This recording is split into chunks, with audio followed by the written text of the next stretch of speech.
Good morning, everybody. It's Jeff Goldberg for the Sales Pro Network. My name is Jeff Goldberg. I'm a sales trainer and coach. I work with both individuals and organizations internationally to help them do one thing and one thing only: get measurable and sustainable sales increases. And I founded the Sales Pro Network 3 years ago to elevate the profession of sales, to give salespeople a place where they can hang out, network with each other, ask questions, get advice and coaching, and learn and prosper. And if you've been with us before, you know that every Friday at 10 a.m. Eastern, I either do a live training or 99% of the time, I bring on a guest who can help us sell better, who can add value to the profession of sales. And once again, my friends, today is no exception. By the way, it's Friday, December 8th. And before I introduce my guest, I'm going to give you the same advice I gave you last week.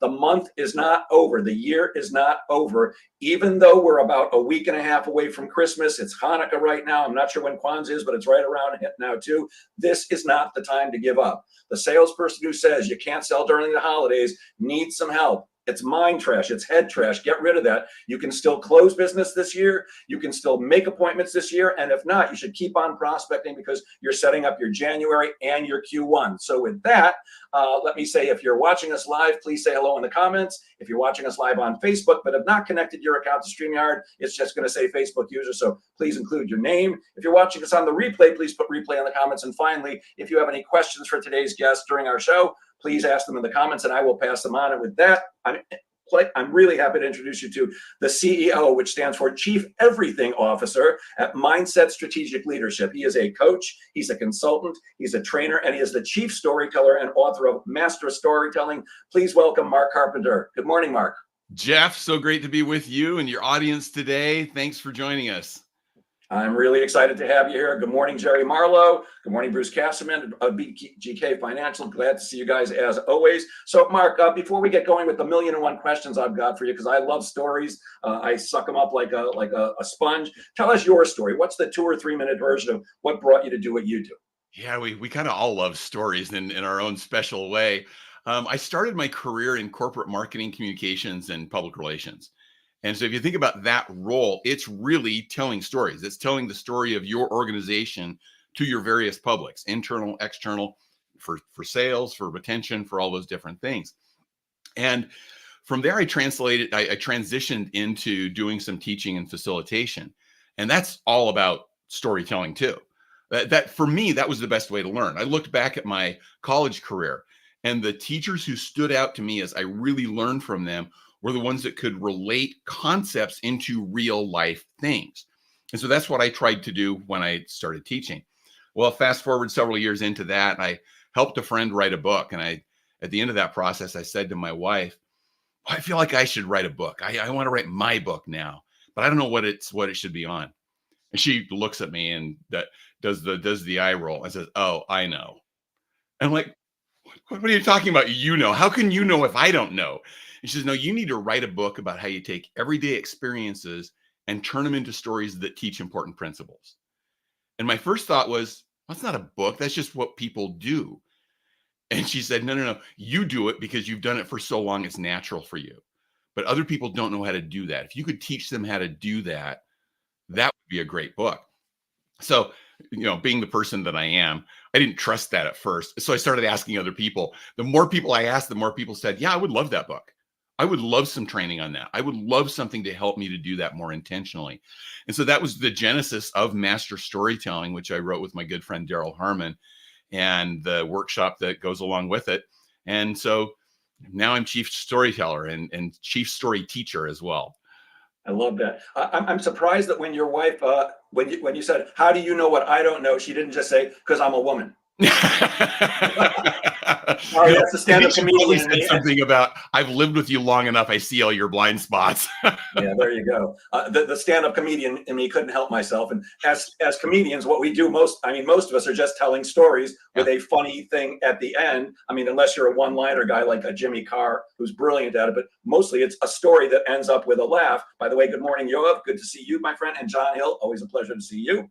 So why is it that we love stories so much? What is it about the human race? I mean, if anybody's married or has kids or any type of partner, nobody gets to the bottom line. Everything's a story. Why do we like stories so much? Well, I'll go back to what you just said about stand-up comedy. Why are those stand-up bits so funny to us? It's because we can relate to them. We love stories because we live stories. What is our life but just this little snippet of stories, one thing after another that happens to us? And so we can relate to that. I think there's even some connection back to the beginning of humanity. How did we survive as a tribe? How did we know who was our in tribe and who was not? It was by the stories we told each other to help each other. We didn't have instruction manuals. We didn't have Google to go out and look at to find the answer to things. And so we answered our questions by telling stories to each other. Now, more recently, there's been a lot of brain research around why that works and why that's impactful and what's going on inside of our heads with stories. And so I think that connects into it too, that this is how we connect to each other as human beings. I'll give you one quick snippet and then I'll let you drive how much we go deeper on it, because I can geek out on this kind of stuff. Uri Hassan, who's at Princeton, he did this research where he put two people on functional MRI machines to track what's going on in their brains, where their brains are lighting up. He had one person tell a story and the other person listen to the story.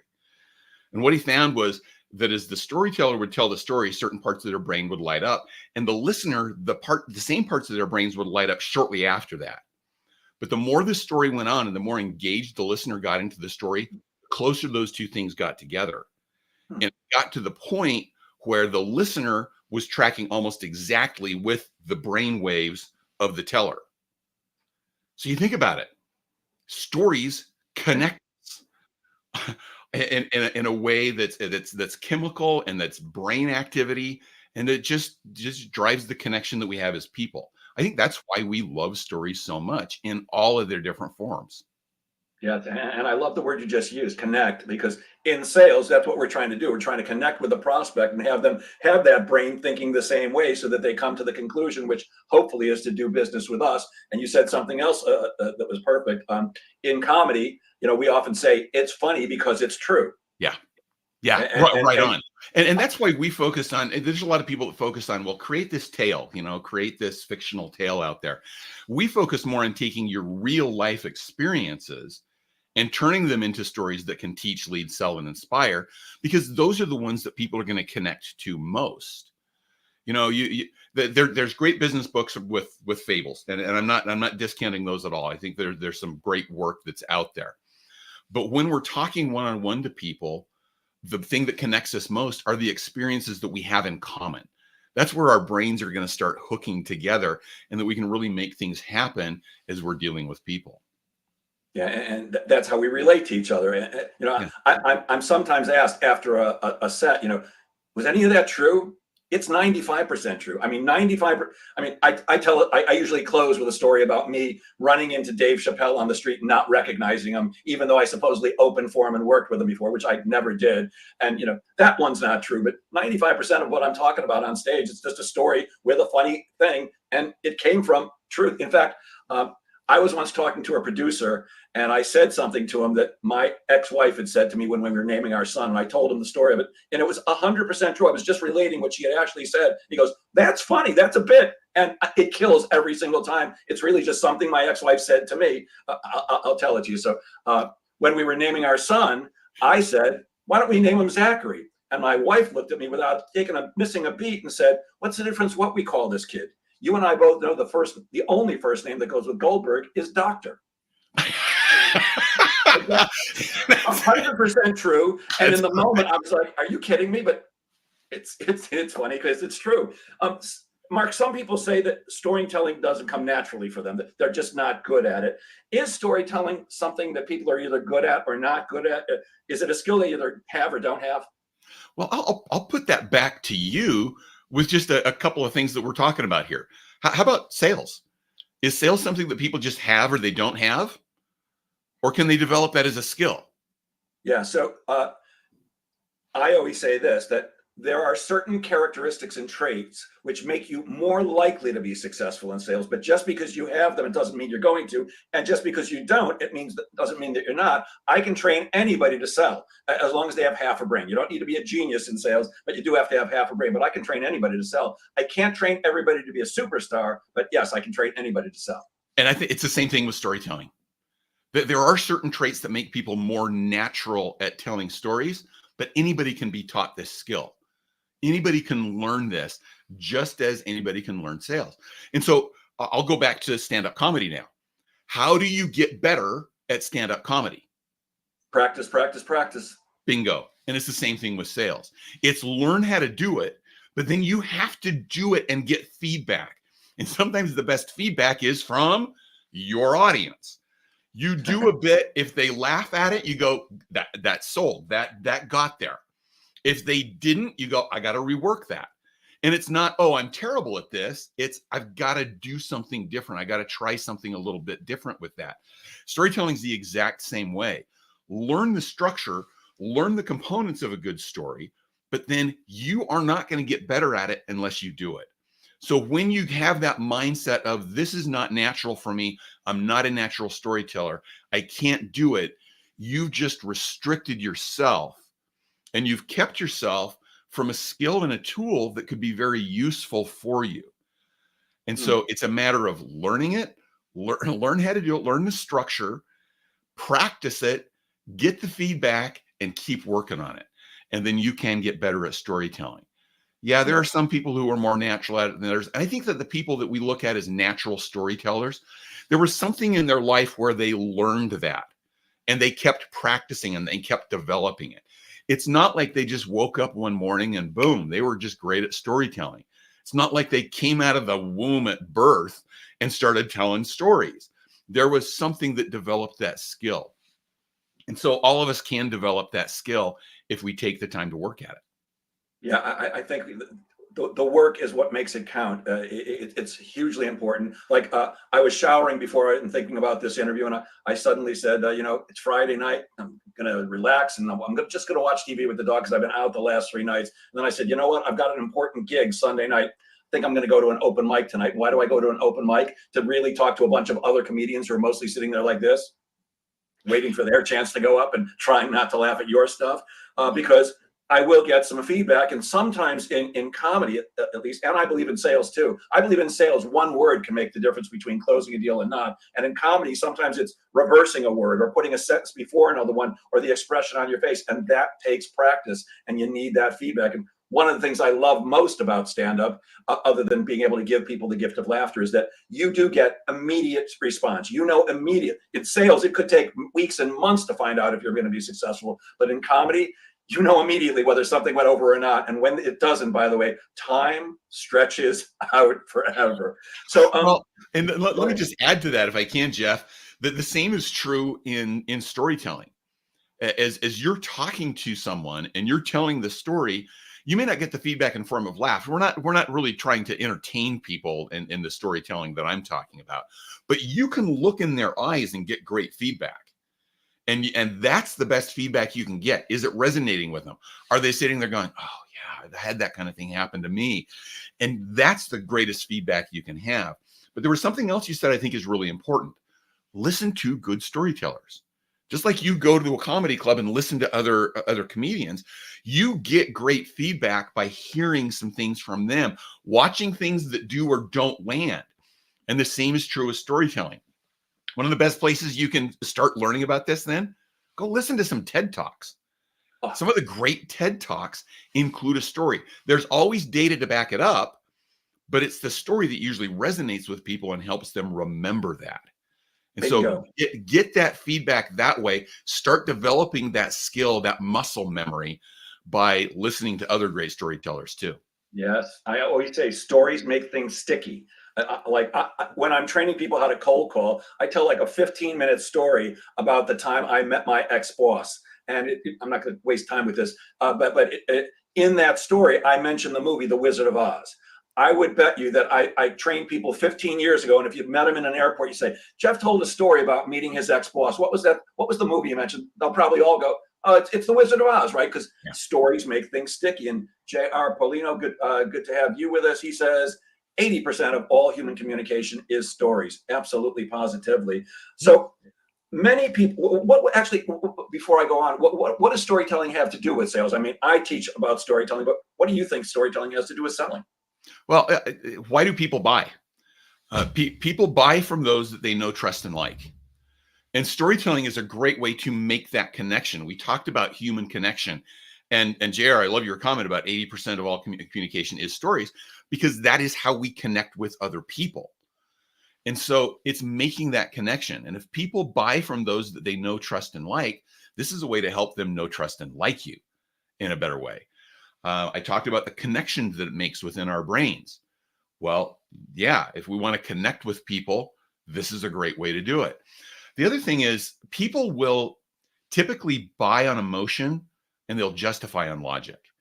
And so when I say include storytelling as part of your sales process, I'm not saying abandon all facts and features and benefits about your product. I'm saying couple it with that, because people need that to justify, but they're going to buy more on the emotion that comes from the story than they are on the actual facts, features, and benefits. They're going to buy on, this is how it's going to fill a need for me. And so make that connection with them about how my product or service helps fill that need, take away a pain, or make you more successful. And then people will connect into that, and then they will justify it based on the facts and figures that you give to back that up. Yeah, I'll take it one step further.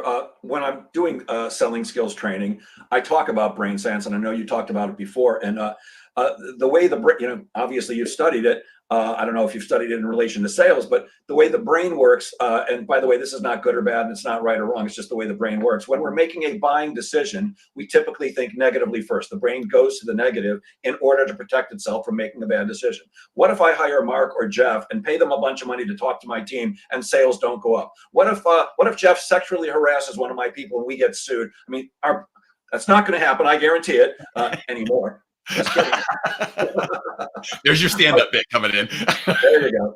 I'll write that down for later tonight. But yeah, we do a lot of what ifs to protect ourselves from making a bad decision, which could cost us money, cost us a promotion, cost us our job.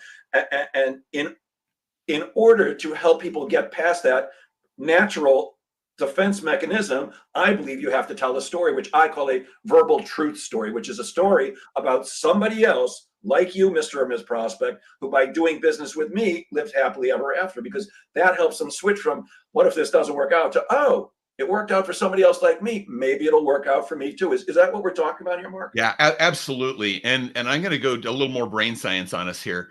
Dr. Paul Zak has done some great research around this. He's at Claremont Graduate University, and he has tracked the chemistry that changes in your brain when you hear a well-told story. And there's three things. There's three chemical reactions that happen in your brain. When you hear a story that you can relate to with relatable characters, a situation that's like, ooh, I've been there. I felt that pain too. It increases the oxytocin in people's brains. Now, I can tell by your reaction, you've heard of oxytocin. It's the happy drug. Yeah, there you go. It's the happy drug. It's the trust hormone too. And so think about this. If you want people to know, trust, and like you, tell them a story they can relate to, and all of a sudden they go, oh, this person understands me. This person gets me. They're on my side. Now, the second thing that happens when you introduce conflict in a story, when you introduce something, you've set up the problem with people like you, and then you create and they were running into this problem. Maybe they were going to lose their company over it, or lose their job, or sales were going down, or whatever it happens to be. It increases cortisol in people's brains, just a little bit. Now, too much cortisol is a bad thing because it distracts people, but a little bit of cortisol heightens their focus and attention. You want people to pay attention to you in a sales call? Increase that cortisol just a little bit. A great story can do that. And then the third thing that happens when you get to a good resolution in your story, when you show them an outcome, when you show them a path to overcome that problem that you just set up, there's an increase in the neurotransmitter dopamine. And again, I can see that you understand dopamine. What is dopamine? Chemical. Yeah. It's that satisfaction feeling that you get. You get an increase of dopamine when you eat a little dark chocolate. Okay, that will increase the dopamine in your brain. When you level up on a video game, or when you close a sale. When you close a sale, there's that sense of accomplishment, and you get that dopamine feeling of, yeah, oh, that was great.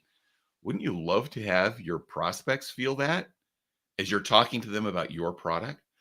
And so what happens is not only do they get those chemical reactions, they connect with you better, and they will connect with your product or service better.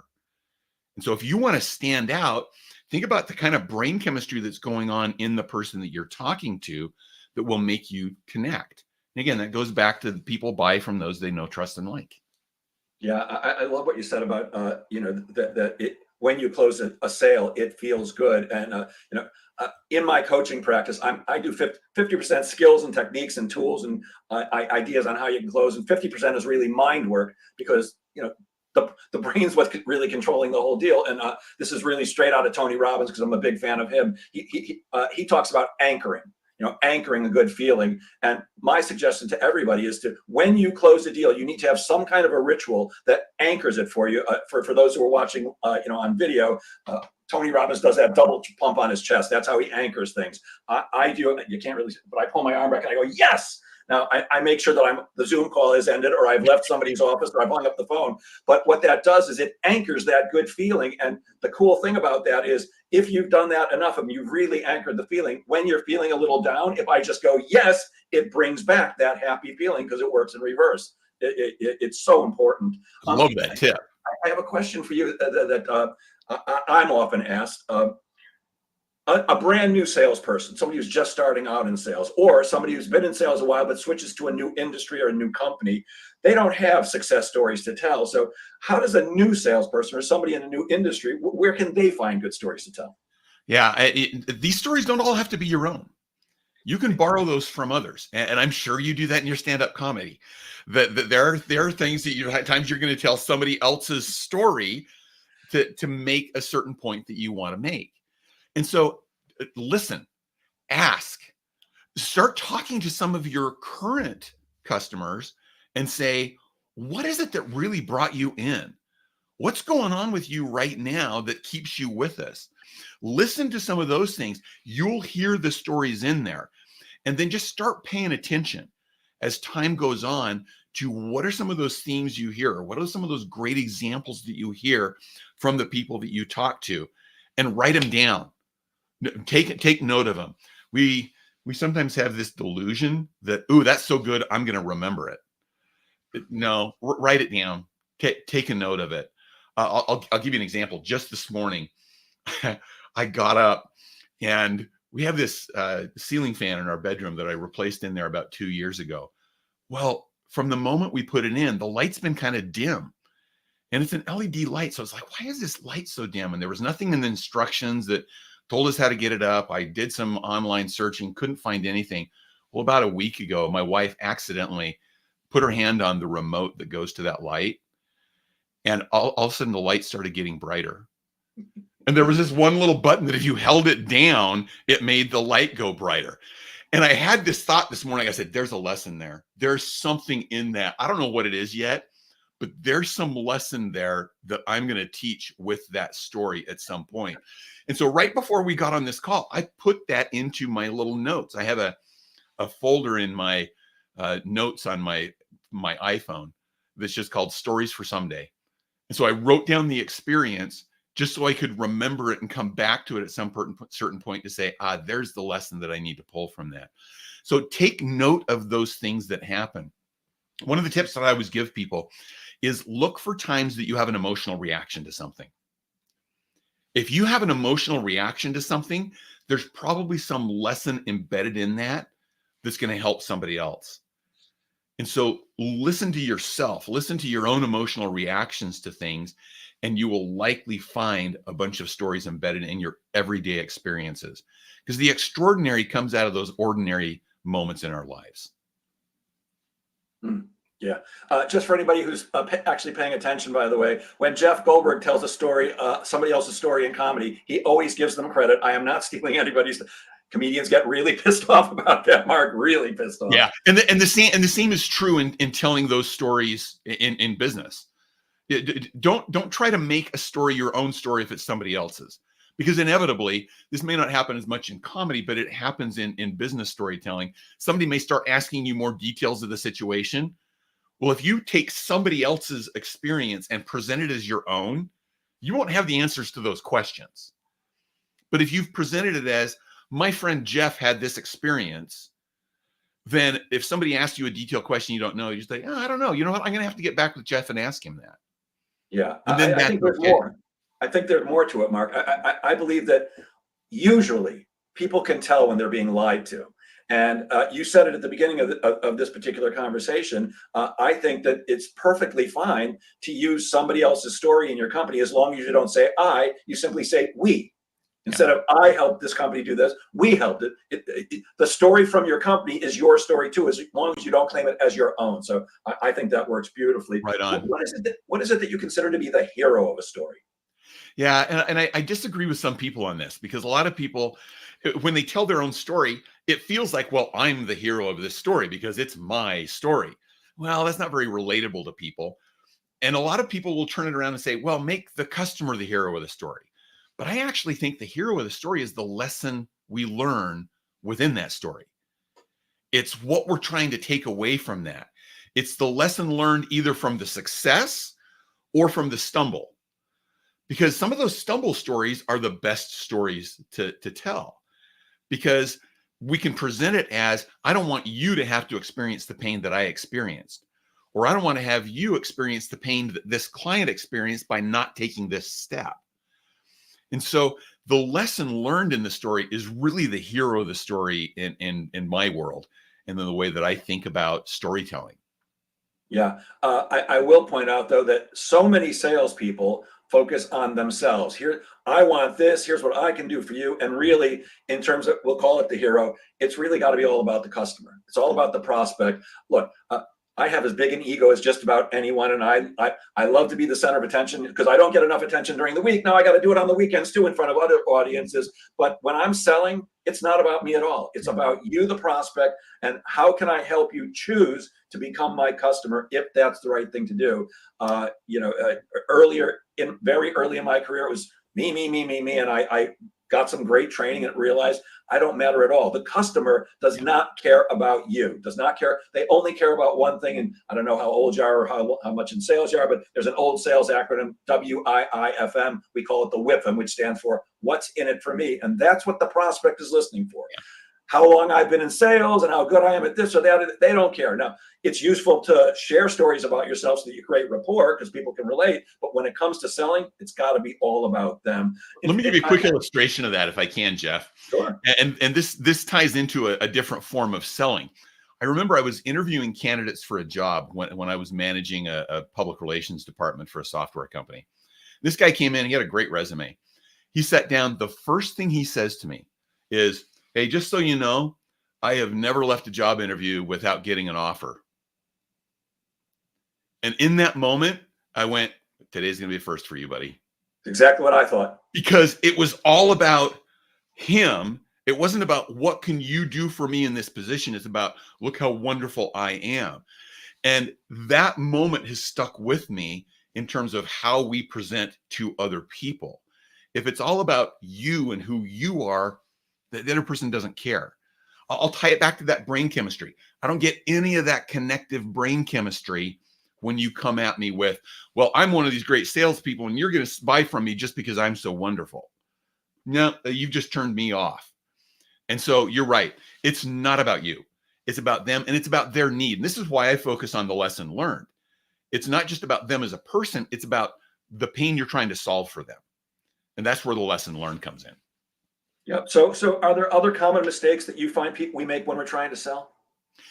You know, I think particularly when it comes to storytelling, the biggest mistake that people make is around intentionality. Are you really intentional about what this story means and how this story connects to the other person? And so part of that intentionality comes in with listening well. If I'm not listening to my prospect or my client to really hear what their need is and to really hear what their connection is, I might go off on a story that doesn't really relate to them. And so I have to listen well enough to know that the lesson learned from this experience actually meets their need, actually serves this customer.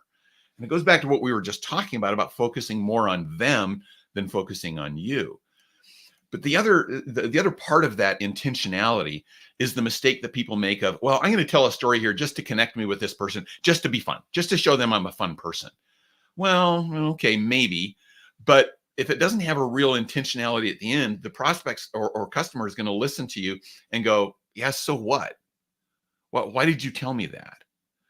The other point about having good understanding, good clarity on the purpose that you're using this story for is that will help you land the plane. And what I mean by that is I hear some people when they tell stories, they're telling every individual piece and every moment of this experience that they had. It may or may not serve their outcome. And so that's like flying around in a plane, searching for a place to land, and you're going all over the place. I would rather have somebody that's flying my plane get me the direct line to that location that I'm trying to get to. And that's what you need to do with your stories. And if you have clear intention about this is what this story is about, you're going to get to that runway. You're going to get to that landing spot a lot quicker, and you're not going to lose people along the way. Mm. Storytelling is certainly an art. I believe, like you said earlier, it can be developed. When I first started the sales training business, before I opened my own company, I worked for a very large, well-known sales training company. I was very fortunate to be tutored and mentored by the lead trainer there, who was the president of the company. Probably the best sales trainer I've ever seen in my life. His name is Steve Bookbinder. And very early on, I called him on a Sunday. I said, "Hey, Steve, I want to be as good as you. I watch you on the stage and you're incredible. How can I become better at what we do?" And he said, "You got to learn how to tell good stories." And I'm like, "Okay, give me an example." And he said, "Well, I'm sitting in my dining room right now and I'm looking at my neighbor across the street mowing his lawn. And 20 minutes later, I was sucked in like a fish on a line because he just hooked me in. And all he's talking about is his neighbor who's mowing his lawn." So what are some of the elements of a good story? Well, one of them that you just presented right there was the relatability aspect of it. And I call that setting the stage. You're setting the stage with something relatable. He said, what was his name again? Steve Bookbinder. Steve. So Steve says, yeah, I'm looking out my window at my neighbor across the street mowing the lawn. All of a sudden, you're transported. You're sitting there next to him. You are seeing in your mind's eye the window and the neighbor's lawn and the neighbor mowing their lawn. It may not be the exact picture that he's seeing, but you've created that picture in your head. Oh, it gets better because he said he's wearing a tank top. He's a big fat guy, about 350 pounds, and he's sweating profusely. And I saw this guy mowing his lawn, dripping sweat. So yeah. Please continue. Yeah. And you get this picture clearly in your head. And so I call this is just the intro or the setting stage. It's creating that setting, that moment where it increases the oxytocin because it's relatable. In fact, let me walk through this with just an example of a quick story that I often tell. Right. And it goes back to a point that you made about mindset. I was on my way to the airport on a Sunday afternoon, flying out for an important client interaction on Monday morning. And it was great because Sunday afternoon, traffic's low. I'm just buzzing along, kind of going with the flow of traffic. I get about 3 miles away from the airport. I look in my rearview mirror, and what do you think's right behind me? Police. Police. No lights flashing, but they're in my lane following me. What's the first thing that goes through my head? Am I speeding? Am I in trouble? Yeah. Am I about to get pulled over? Am I going to make my plane? I haven't paid attention to how fast I've been going here. I probably was going a little fast. Okay, so there's the setting. You can see that because you've been in that situation before. You understand that. You're on the road with me. You may not be on my freeway, but you're on yours, and you've got the view of the police car behind you. Okay, so then we get to the second stage, which is the conflict. And here's where the conflict comes up in this story. And I start thinking, he's going to pull me over. He's going to pull me over. He's going to make me late for my flight. He's going to ruin my start to this trip.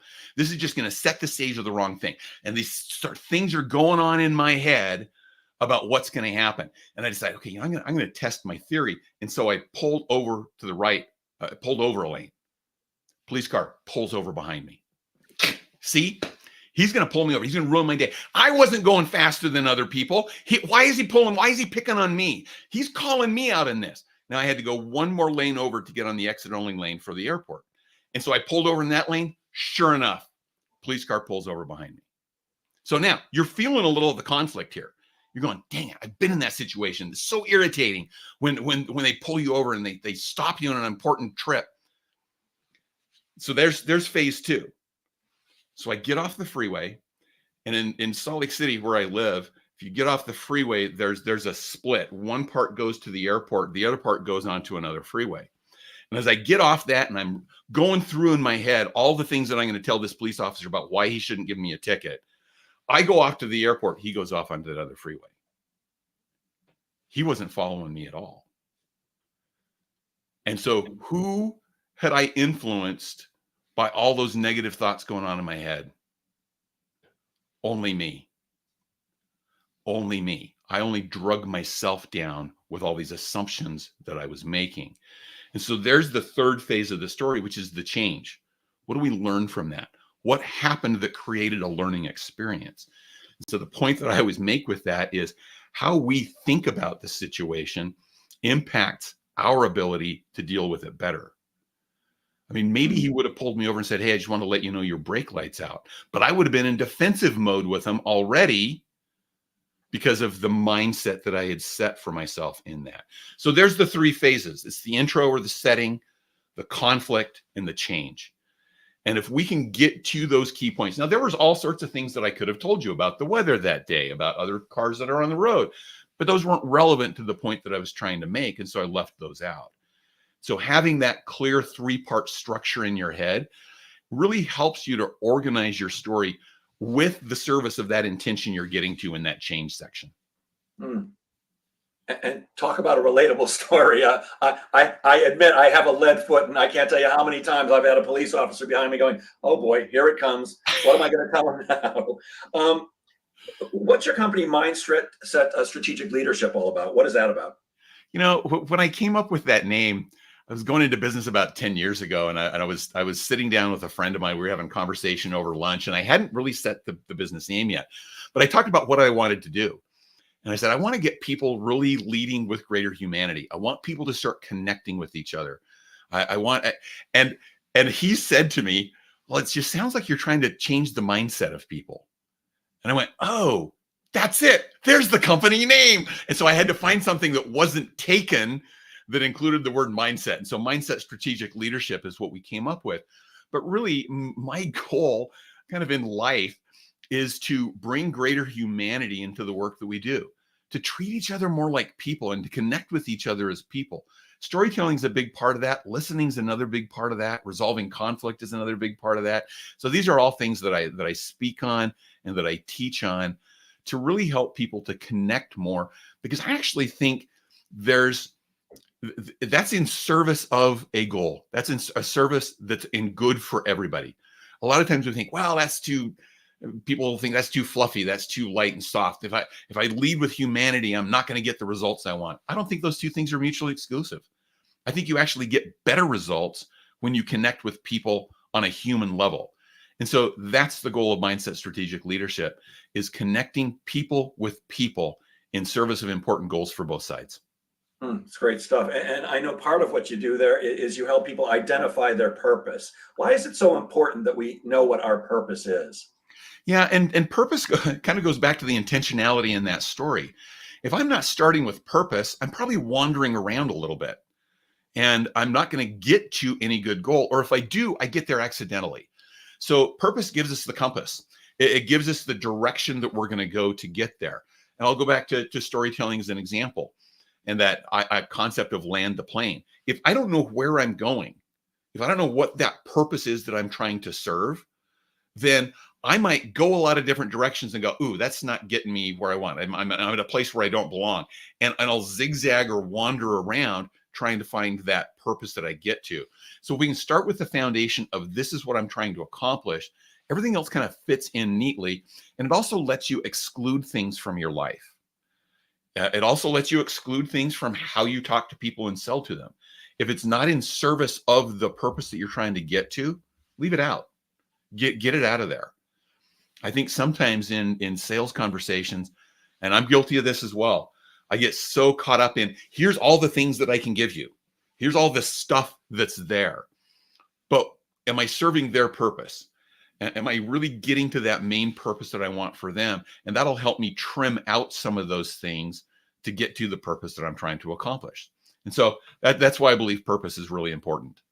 Yeah, most salespeople give away way too much information and way more than anybody needs. I do a whole piece on this when I'm training salespeople, but most prospects do not need to know everything about everything that you have to offer. They only need to know what's important to them. And the only way you discover that is by being a great question asker. I love what you said about, if you're going to get to the direction where you want to go, you got to know where you're going. Uh, you know, I really harp on, if you want to be a better salesperson, you got to be a better question asker. It's not about your presentation skills and it's not about your closing skills. Those are both nice to have, but you got to be a great question asker, great listener, and great storyteller. Those are the three things that make up a great salesperson. And I often get asked, well, what if the prospect asks me questions? If I'm asking all the questions, I'm going to get them where I want to go. But what if the prospect asks me questions? I have no problem with prospects asking questions. I love when prospects ask questions. It gives me a chance to explain more and tell more stories. But if you let your prospect ask all the questions, they may take you to Miami, which is a lovely city, but not if you're trying to get to San Francisco. We have to ask questions and tell stories which lead them to where we want them to go, like the airport instead of that other freeway. I want to ask you about something else. You recently had a house filled with kids. And there's a very funny picture that was posted on LinkedIn. I was laughing my rear end off. Tell us about why your daughter advises all to take a breath. Oh, so this was over the Thanksgiving holiday, and we had 20 people in my house. 12 of them were 11 years down to 5 weeks old. Okay, so we had this passel of kids. And fortunately, I have a nice big room in the basement of my house, and most of the kids were playing down there. The noise level was astonishing. My daughter and I were having a conversation. I said, let's go down and just kind of check to see how things are going downstairs. And we went down there and people were getting along well. Well, her 4-year-old daughter, my little granddaughter, comes running up to me and she goes, Grandpa, we, and she wanted to tell me something, but she could not get it out of her mouth. And her mother, knowing her well, said, honey, just take a breath. This little 4-year-old looks up at her mom, raises both index fingers and goes, Mom, I'll take a breath in a minute, okay? And it was just this impassioned thing. And my daughter and I were kind of laughing about this. But I got thinking about it afterwards. And so again, it goes back to something I was saying. Look for those moments that you have an emotional reaction to, because there's a lesson in there.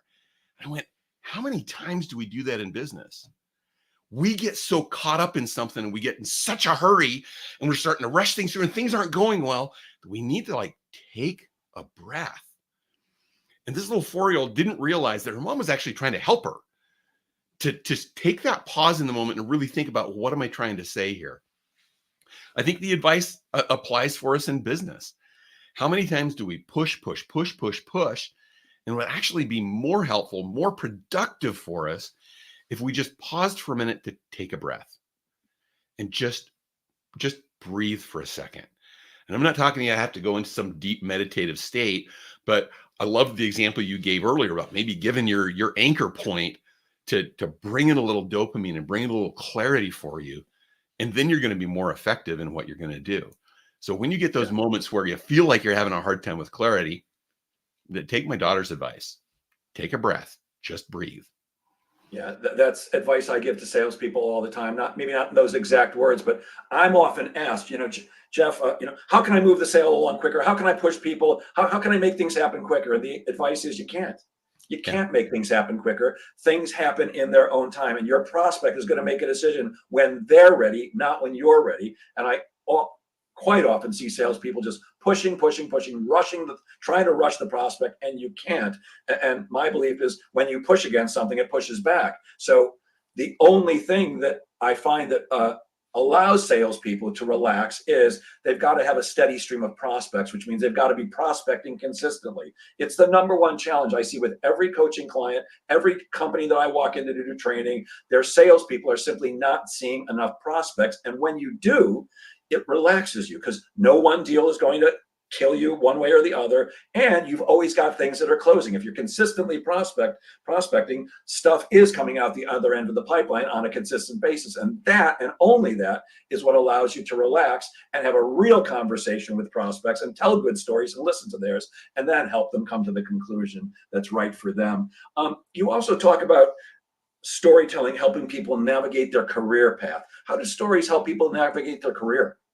Yeah, if all of us have been in job interviews at some point in our career, And sometimes that's even the same as, being independent. Your job interview is, will you buy from me?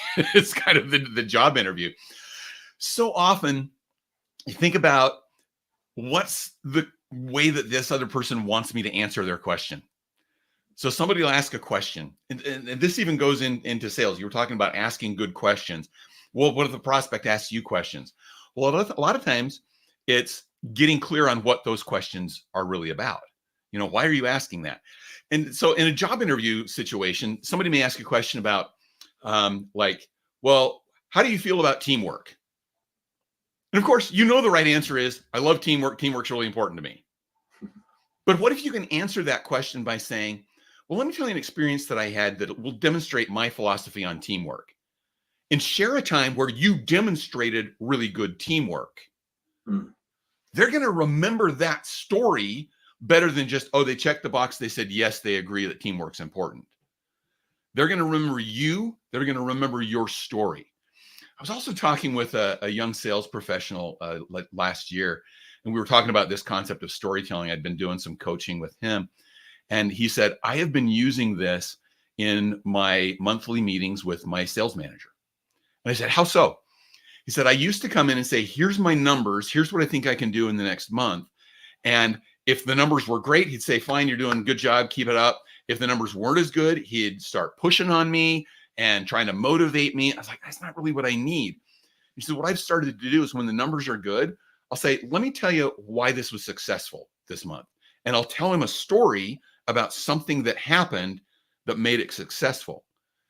And if the numbers aren't as good, I'll tell him a story about why it's not as good this month, but it's going to pick up next month because of where I am in the process with this particular client. And he says, I don't get any pushback anymore.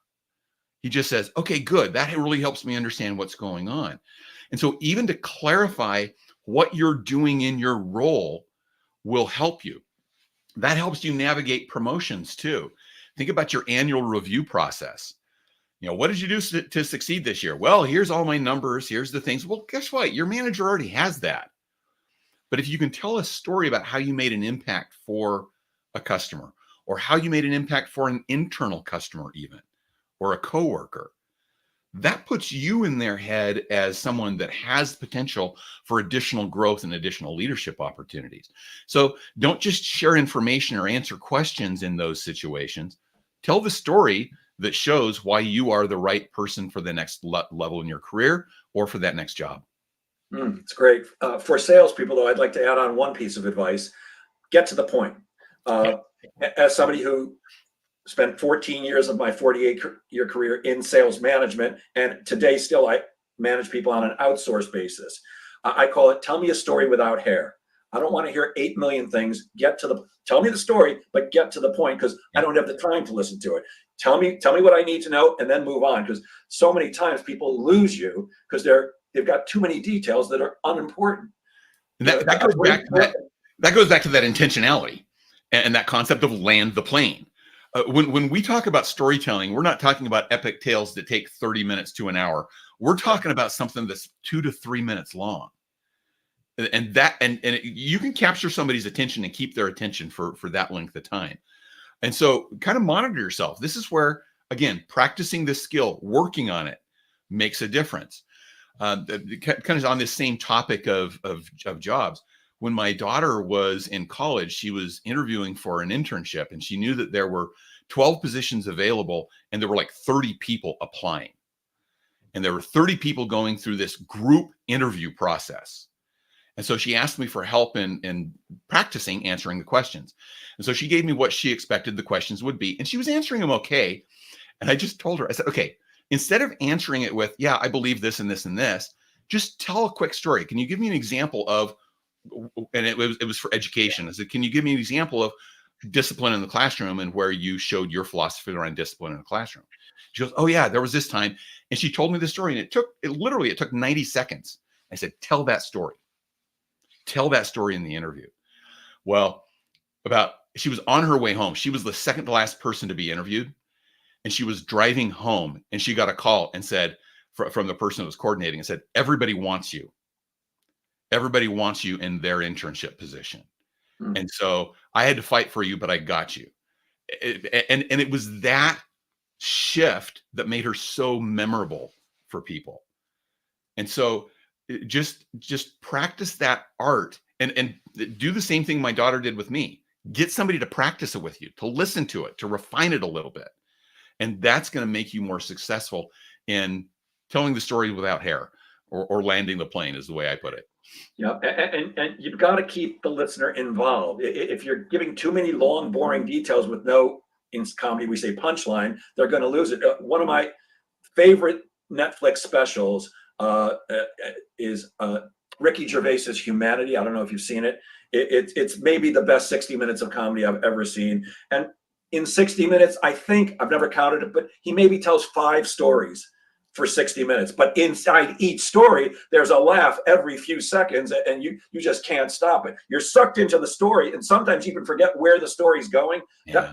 That's really my favorite kind of account, where it's like,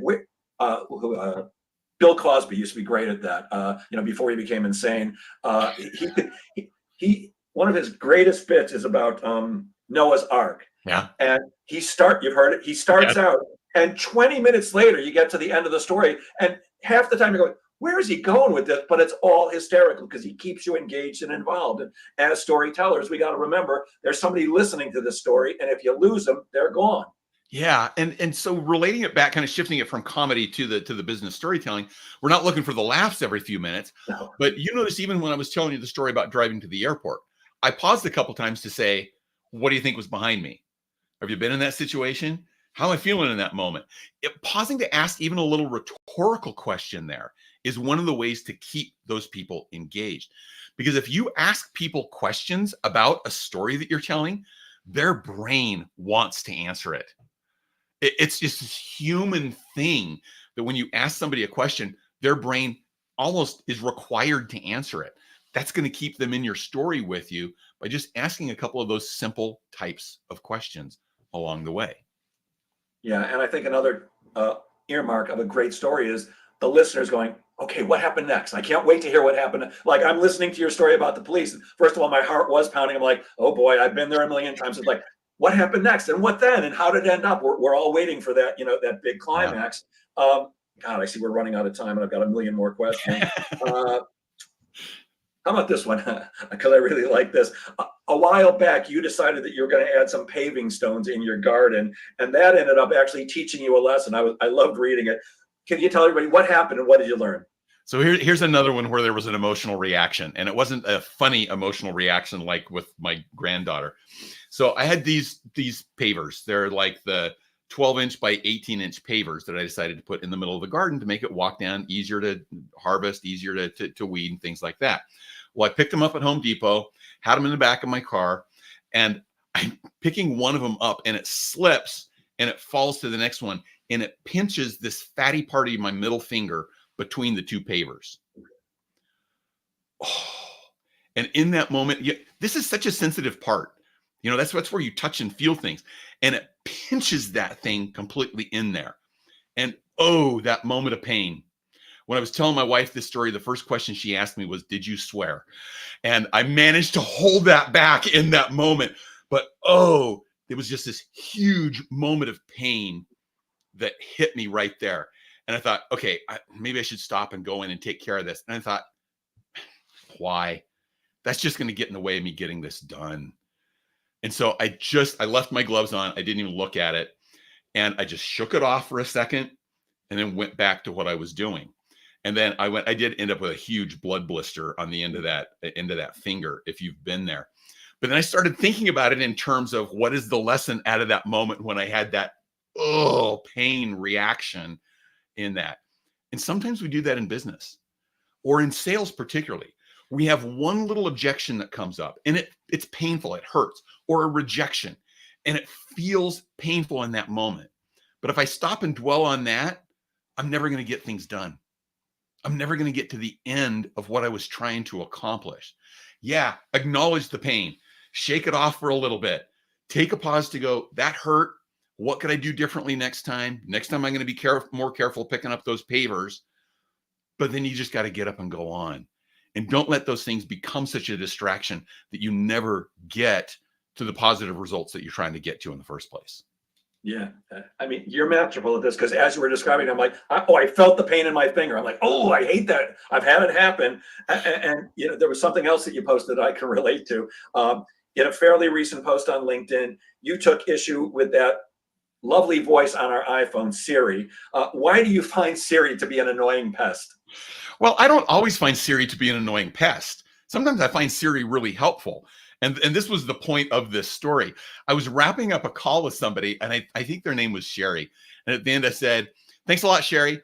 And my phone goes, "What can I help you with?" I'm like, "What?" Because my phone heard Sherry as Siri.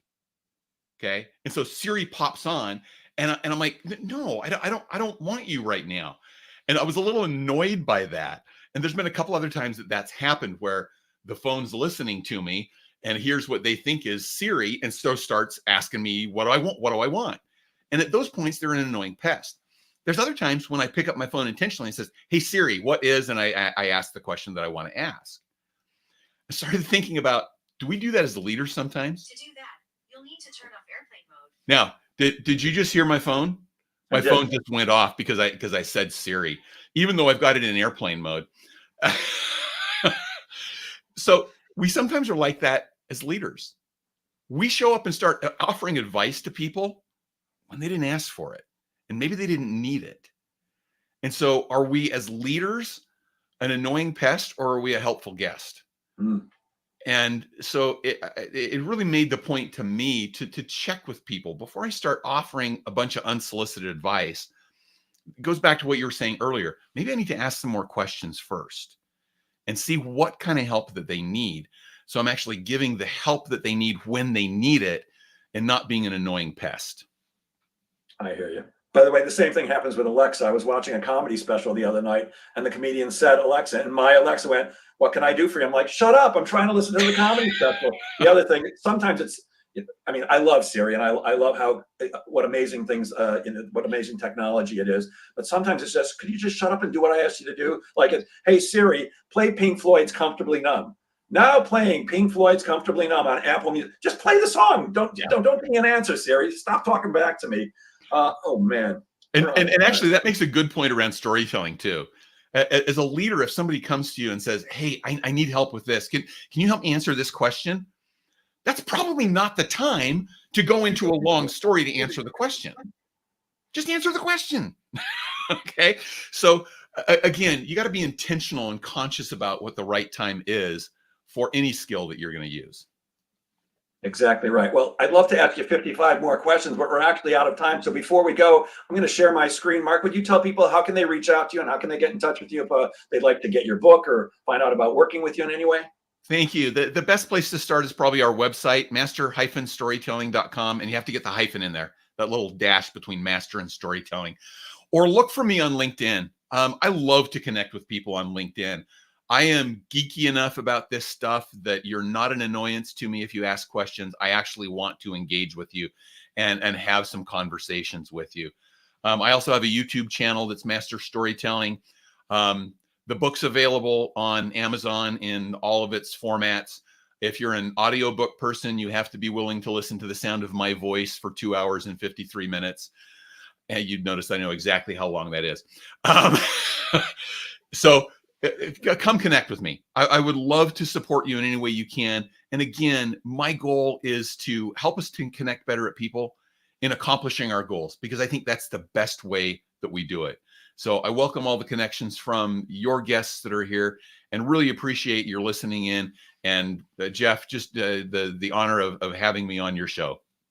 Oh, it's truly my pleasure. And Mark, some people are watching this live, but this will be converted to a podcast shortly. For those who were not watching and are only listening, what's the name of the book? Master Storytelling, with the subtitle, How to Turn Your Experiences into Stories That Teach, Lead, and Inspire. Gotta love that. Well, thank you so much, Mark, for sharing your brilliance so generously. Again, I had a million more questions, so I think we might have to do this again at some point. And I will end as I always do. Guys, please remember, sales is a game of making things happen. So go out there and make sales happen. Have a great weekend, everybody. If you're celebrating Hanukkah, happy Hanukkah. And I believe we still have one more next week. Then I'm going to take a week off for the holidays. Enjoy, everyone. Have a great day. Thanks again, Mark. Thank you, Jeff.